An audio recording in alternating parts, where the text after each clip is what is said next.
Pasal kita sendiri tengok introduction dengan jerk, editing jerk, kejap dia buat diri jadi Frankenstein. Ramlee would never again replicate the spectacular success he achieved at the Shaw Studio.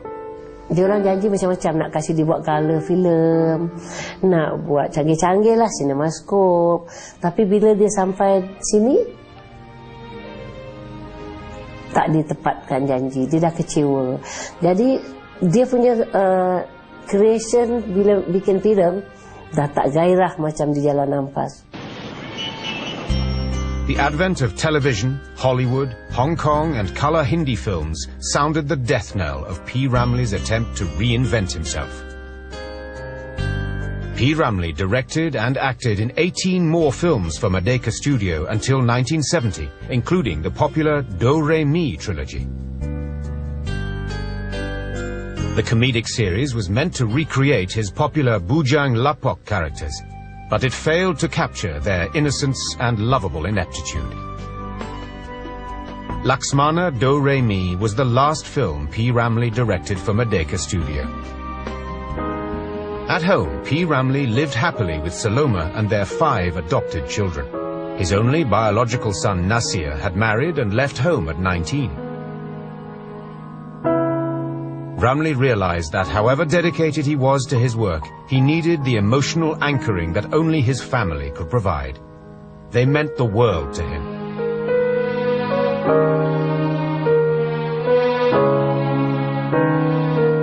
Dia sayang betul anak-anak dia. Dia suka pijak baring, dia terus tiarap kat sini. Nanti anak-anak dia dipanggil lah, pijak lah. Yang Sazali, yang picit lah, yang si Sabarudin tu kan pijak. Jajah, pijak. Dengan saya sekali pijak dia. Picit dia. Itulah dia kesukaan. His son Sazali was his biggest fan. Otak dia macam dipunyai oleh Tuhan luar biasa. Tengoklah anak dia sendiri pun tak ada ikut jejak dia.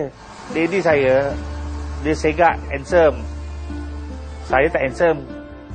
Ramlee liked to pamper his children, but he would be very strict when it came to music and schoolwork. Dia kalau ajar dengan anak-anak dia memang serius. Baik kira-kira pelajaran sekolah maupun muzik. Dia tak boleh main-main. Dia boleh dah pukul saya, dia pujuk saya balik lah. P.Ramlee tried to teach Nasir and Sazali to play the piano, but quick-tempered Ramlee would get really annoyed when they played badly. He would thump them both, but according to Nasir, it was him who usually got it worse. Jadi mangsa saya lah. Bapak yang bergeram, saya kena. Tapi kalau orang buat hal, saya yang kena. P.Ramlee mesti cari saya juga. Pukul dia bukan pukul tu teruk ke. Satu hari saya tengok, saya pergi rumah dia, tengok dia tengah pukul Nasir. Pasal rambut panjang. Dulu Nasir rambut panjang. Bila saya sampai, dia stop. Dia tak dipukul Nasir. Despite Ramlee's domestic upheavals, Ahmad Nawar, Ramlee's longtime friend, was privy to the star's other eccentricities. Dia punya favourite tu timikai. Timikai dengan kicap. And then dia taruh cili kering sikit, dia cecah. Every time dia datang, dia call, dia kata, Ahmad, aku nak datang rumah. Saya prepare itulah. And then dia punya favourite gunting rambut. Yang jadi mangsa je Nasir lah. Dia gunting macam mana passion. At home, when Ramlee felt like eating a particular cuisine, he would call up Mariani, his sister-in-law, who he was once in love with. Ramlee ni dia very loving. Dia tak suka Saloma kerja teruk di rumah, macam masak-masak, sibuk-sibuk semua. Dia adakan orang gaji. Dia tak, Saloma sentiasa make up aja, cantik, duduk buat tatting, buat labuci, gitu aja. Dia tak suka macam Saloma kerja-kerja. Yang kena dera saya lah. Bila nak masak lauk yang kesukaan dia, saya kena datang lah, masakkan dia. Saloma duduk dan diam cantik aja. Gitu. Itu dia punya perangai. P.Ramlee punya perangai. Pampering Saloma was Ramlee's way of showing his love for her and keeping his family together. This was important to Ramlee, who felt that he had already lost one family, his friends at Shaw Studio in Singapore, whom he still missed dearly. In 1967, after 3 consecutive box office flops since Ramlee's departure, Shaw Studio on Jalan Ampas ceased production for good.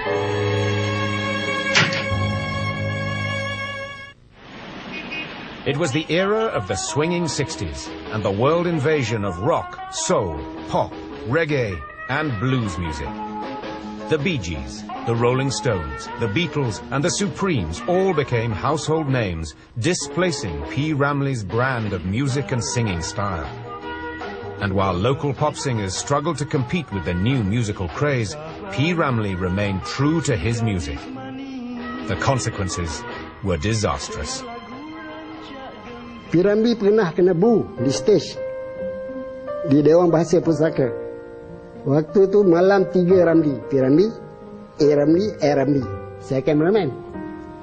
Jadi bila P.Ramlee keluar menyanyi, semua orang bu.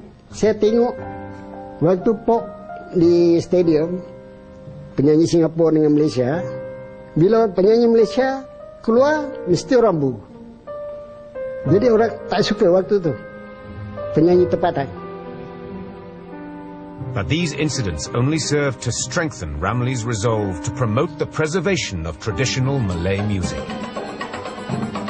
Lagu-lagu macam lagu joget, orkes combo, lagu-lagu asli, ghazal dan dendang sayang ini tidak pernah dipertandingkan atau dipertunjukkan. Kalau lagu-lagu ini tidak diberi galakan, maka niscaya lagi 10-20 tahun akan datang, lagu ini akan dilupa terus. Dan muzik-muzik dari barat, mereka akan mewakili muzik kita. Masa berjauhan, apa nan dikenang, bila dipahamkan, itulah saya. By this time, P.Ramlee's son Nasir was making his own way in the music industry.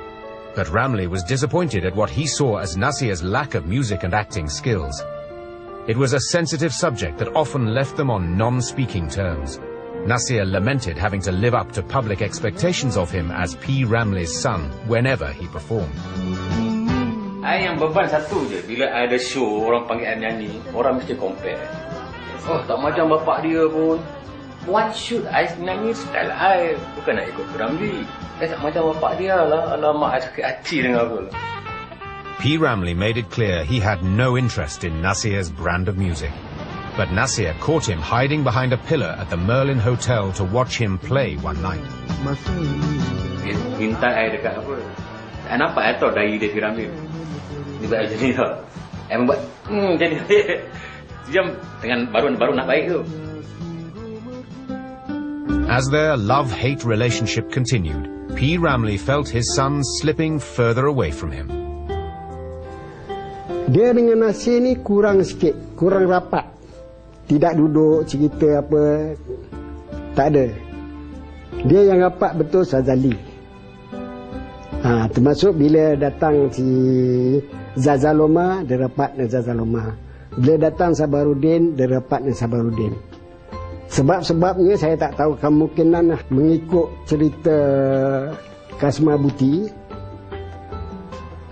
Junaidah ni tinggal Nasir begitu aja. Dia tinggal gitu aja dengan P.Ramlee. Sekarang P.Ramlee nak syuting, tak ada orang nak jaga. Yang jaga ni lepas tu baru dihantar ke Penang. Jadi tak bersama. Sebenarnya Nasir sama bapak dia pun ada clash pasal kahwin aja lah. Tapi ni cerita tak boleh kita terangkan lah. Nasir was not the only relationship Ramlee held dear that seemed to be slipping away. In 1968, Ramlee's longtime recording company, EMI, decided not to renew his contract when it ended. It was a big shock to P.Ramlee. Zdewan kata dia, I don't think, saya tak ingat EMI want to do your recording sebab dia punya lagu dah tak laku lagi dah. And then dia punya voice pun orang tak terima. So waktu tu saya tengok muka dia merah dah. I feel so upset tengok P.Ramlee make so much money for EMI. Then dia boleh cakap begitu. P.Ramlee swore he would never again work with EMI under any circumstances. It was the ingratitude that stung him more than the rejection. Ramlee concentrated on his films, doing everything he could to reach out to his audience. He introduced significant changes to his themes and portrayed multiracial settings in Sesudah Subuh and Gerimis, but the audience was not moved. Then he tried a Hitchcock-style thriller in Dr. Rushdie, and even a raunchy theme in Gelora, but the audience was too besotted with foreign movies to notice.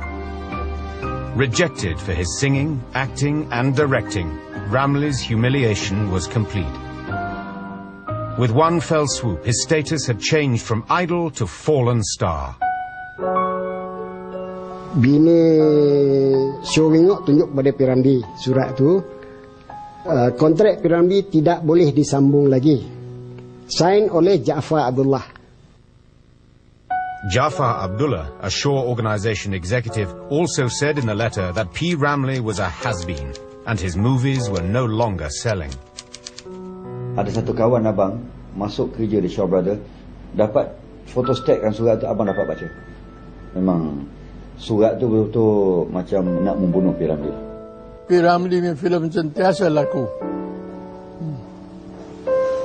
Yelah, dia nak perkecilkan dia, katalah macam-macam kan. Shaw lah yang start ni.